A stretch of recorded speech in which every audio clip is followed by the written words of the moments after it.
أعزائي الطلبة في هذه nouvelle vidéo. Aujourd'hui, je vous ai choisi un thème concernant le texte historique, comme toujours. اليوم راح نهضروا على les caractéristiques du texte historique. Les caractéristiques هما المميزات تاع التكست historique.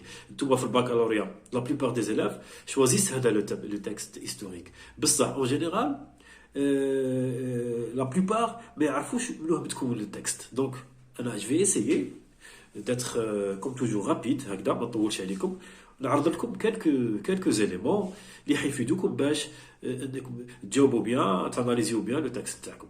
حنا لو بوين دو ديبار تاعنا راح يكون à partir des événements relatés. Les événements relatés, comme vous le savez, راح يكونوا des événements réels. Les événements réels, des événements authentiques, des événements crédibles. معناها عندهم صراو فريمون عندهم مصداقية تاريخية. Voilà. Donc أنا كيفاش je dois justifier باللي التكست راهو ريال. L'auteur عنده soi-disant عنده des éléments qui va introduire dans le texte pour le montrer qu'il s'agit d'un fait vrai. Eh bien, le premier élément هو l'utilisation des différents indices spatio-temporels. يستعمل تاع الزمان يستعمل الادوات اللي تدل على الزمان والادوات اللي تدل على المكان. هادو لي زيليمون اللي اسمهم لي زانديس سباسيو temporels précisent avec exactitude où et quand les événements se sont déroulés. Où et quand les événements se sont déroulés ou bien ils ont eu lieu. Voilà. Donc il y a un autre élément aujourd'hui, c'est l'utilisation des statistiques et des données officielles ou bien des documents d'archives.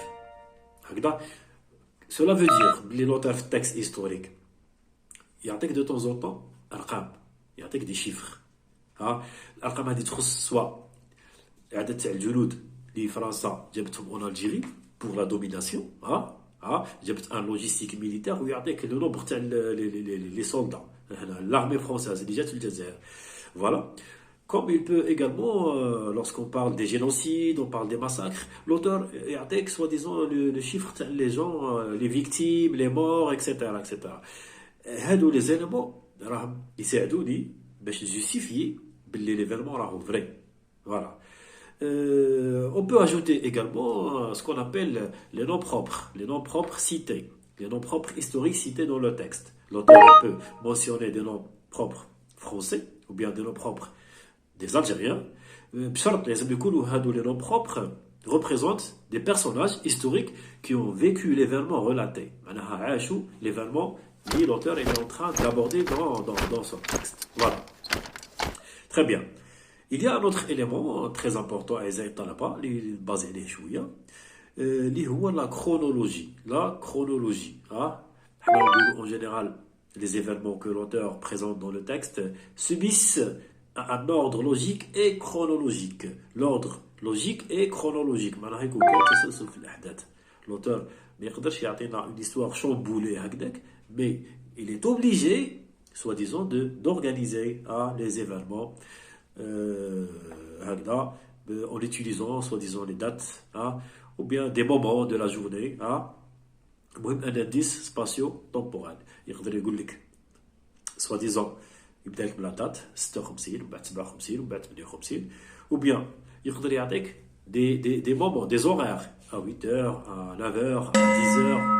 يقدر يعطيك des moments de la journée, le matin, l'après-midi, le soir, la nuit. هادو راهم يساعدوك انك تلقى ce qu'on appelle la chronologie. Il y a même dans des textes, on trouve des indicateurs, on trouve ce qu'on appelle des indicateurs d'énumération.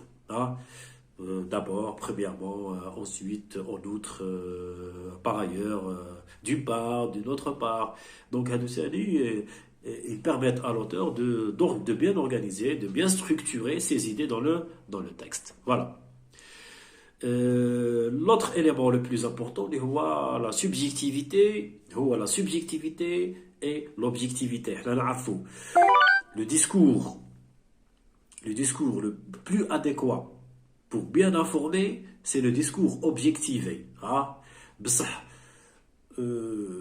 cela n'empêche pas l'auteur d'utiliser de temps en temps d'être subjectif. Hein. D'être subjectif. Subjectif, l'auteur va donner ses sentiments et ses émotions sur un thème abordé. هذه هي. L'auteur يقدر يمد عواطف, يقدر يمد أحاسيس نتاعو في le texte. Il peut également faire des jugements, il peut faire des commentaires, تعليقات حول l'événement qu'il relate. Donc, je dois toujours, lorsque je fais ma lecture, la première lecture, ou bien la deuxième lecture, souligner tous ces éléments. هكذا باش بعد lorsque je commence à répondre, نروح directement la bonne réponse. Voilà. Donc, j'espère que la vidéo هذه راح تفيدكم بربي إن شاء الله. تقدروا تتفاعلوا معايا في لي كومونتير بربي إن شاء الله. concernant les choses qui vous semblent ambiguës أو اللي غامضين, تقدروا تكتبوهم في الكومنتار ونتناولوهم مع بعضنا بإذن الله. السلام عليكم ورحمة الله تعالى وبركاته، وحظ موفق للجميع في الامتحانات.